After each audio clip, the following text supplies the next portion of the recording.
My name is Peter. I am 35 years old. I regret marrying Sandra 2 years ago, but it's too late now. I first met Sandra at a friend's wedding. I wasn't really looking for anyone, just enjoying the evening. But there she was, standing by the cake table, her laughter filling the air, her smile lighting up the whole room. She wasn't like anyone I had met before. She was confident, yet kind. She had a way of making everyone feel special, and I was drawn to her immediately. We talked for hours that night, sharing stories about our childhoods, our dreams, and our past relationships. Felt like time had stopped.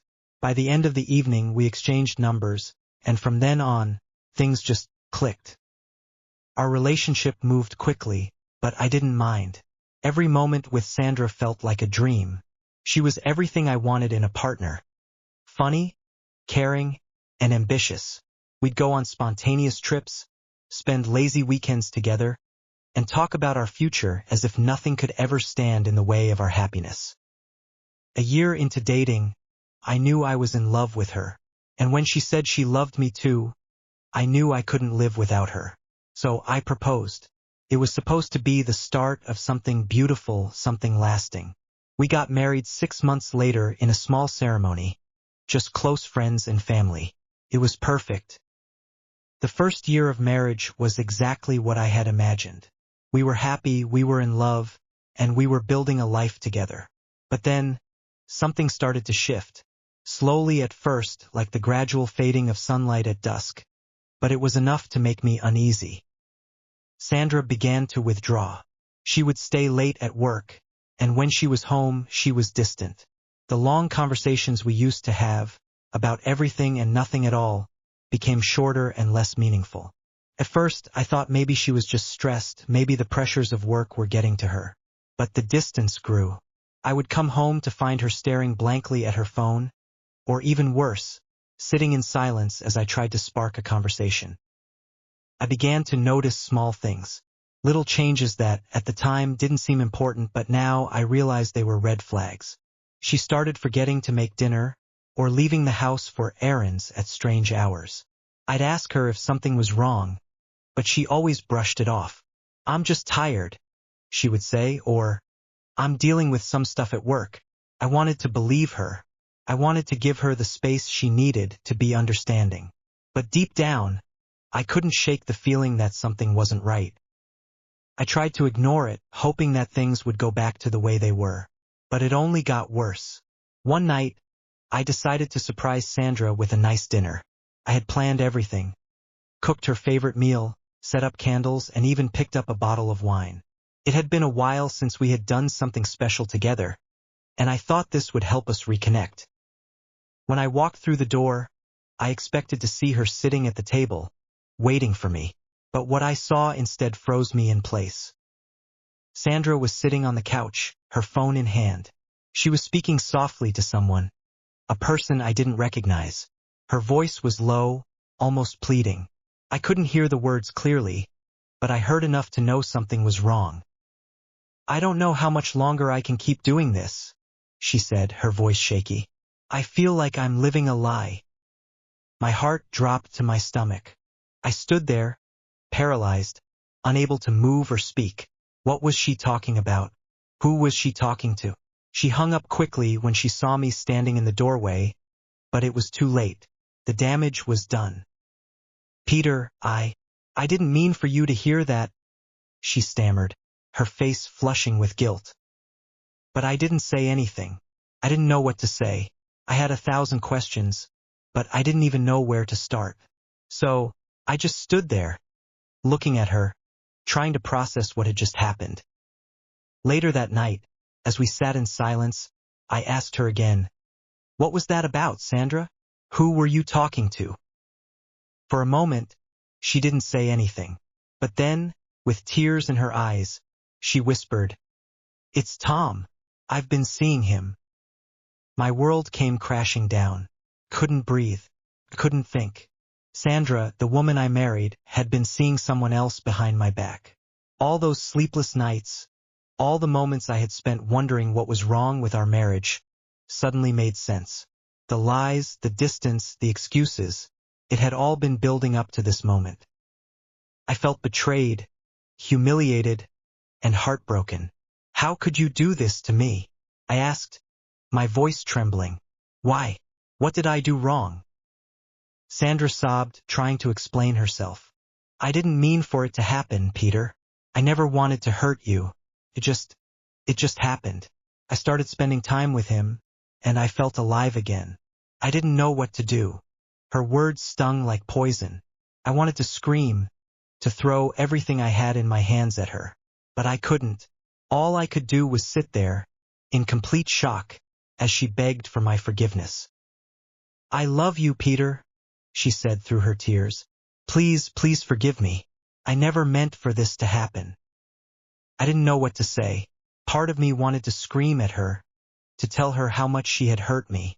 But another part of me, the part that had loved her so deeply, wanted to believe her. I wanted to believe that it wasn't too late, that we could fix this. But deep down, I knew the truth. Trust, once broken, could never fully be repaired. The days that followed were filled with silence. I moved out of the bedroom, slept on the couch, and kept my distance. Sandra apologized every chance she got, but her words felt empty. How could I ever trust her again? How could I ever look at her the same way? 2 months have passed since that night, and nothing has changed. Sandra and I are still living under the same roof, but it feels like we're strangers. The love we once had is gone, replaced by a void that neither of us knows how to fill. I sometimes think about the life we could have had, the life I thought we were building together. But now, every time I look at her, all I can think about is the betrayal.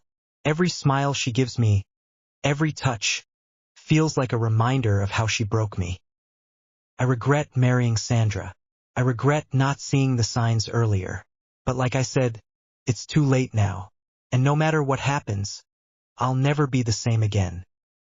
It's been a month since I last spoke to Sandra about everything. The silence between us has only deepened, and I'm starting to feel like a ghost in my own home.